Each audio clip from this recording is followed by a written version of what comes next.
Okay guys, welcome to Nutrition Wednesday here. It's Ben from RBT. Been getting a lot of questions on whey protein. Do you need it? What's good? What should I buy? Do they burn fat? Do I really need it? Okay, so 4 points I want to make here just to clarify it and give you guys some good information to go with. 1, do you need it? No.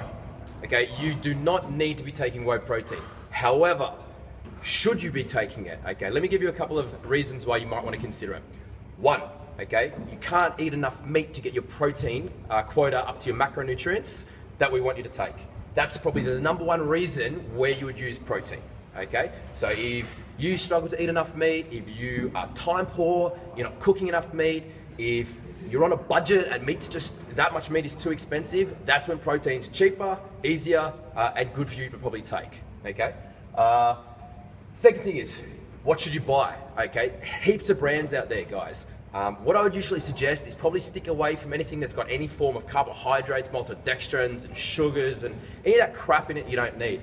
You want to stick with few ingredients on the list. Definitely nothing with aspartame in it, which is a really nasty sweetener you guys just do not need, okay? It'll come under the code 950 or 955. You see that on there? Don't take it, please, okay? In terms of, you'll see WPI, which stands for whey protein isolate, or WPC, which stands for whey protein concentrate. They're super similar, guys. Some will absorb a little bit faster, some will absorb a little bit slower. The WPC is a little bit slower, and what that means is it'll keep you fuller for longer, okay? So if you're gonna use this as a snack, let's say mid-afternoon, you don't eat meat, you don't have time, you need something quick and easy. Something with some WPC in it, and you can have some WPI as well, that's going to be good for you then, okay? It's going to stabilize your blood sugars for about 3 hours. It's going to ebb the protein into the bloodstream, which goes to your muscles to fuel your recovery, okay? So that's, as far as buying goes, that's what you should look for, okay? In terms of how much it costs per serve, anything that's under $2 per serve is probably good value for money, okay? So you can figure it out, look at the serving size on the back. Make sure the serving size is between 25 and 30 grams of protein. That's the minimal effective dose, okay? It's also not far off the maximal effective dose. So don't be caught into thinking, I'm gonna take 50 grams of whey protein instead and I'm gonna get twice the benefit. Doesn't work like that, cool?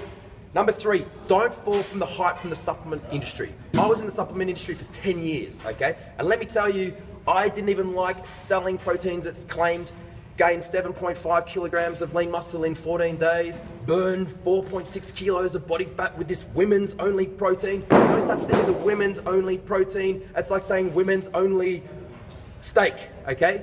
No such thing. Same with the guys, okay? Last point I want to make, how do you make it better? How do you make it awesome? Let me tell you how you make it awesome.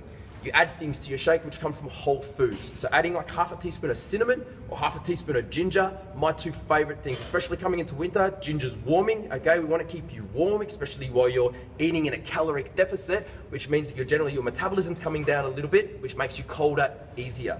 Okay? The other thing I love is cinnamon. Cinnamon, great for regulating your blood sugar levels. Anyone tells me sugar cravings, anything like that, get into your cinnamon. Tons of it. Half a teaspoon in a shake though is the ideal amount. Okay? You can make smoothies out of whey protein. It makes a good base to start adding other stuff into. Blueberries, shredded coconut, back to the cinnamon, some almond milk.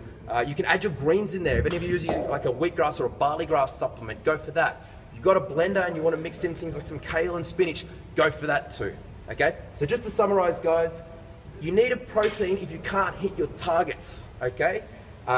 Another thing, to bear in mind is for you guys that are training in the morning, okay, and breakfast is an issue and getting protein around either before or after you train becomes an issue, yeah, that's a tick. That's a good reason for you guys to take protein instead, cool? What should you buy? Just bear in mind, there's a lot of different variation out there. Go for something that's got some WPI or WPC and not too much else. You're looking for a low amount of ingredients on the ingredients panel. Don't fall for the hype. Protein is protein, but get it from a reputable brand, okay? Don't buy the cheapest thing you can find. And how do you make it awesome? Add more whole foods. Thanks, guys. See you next time.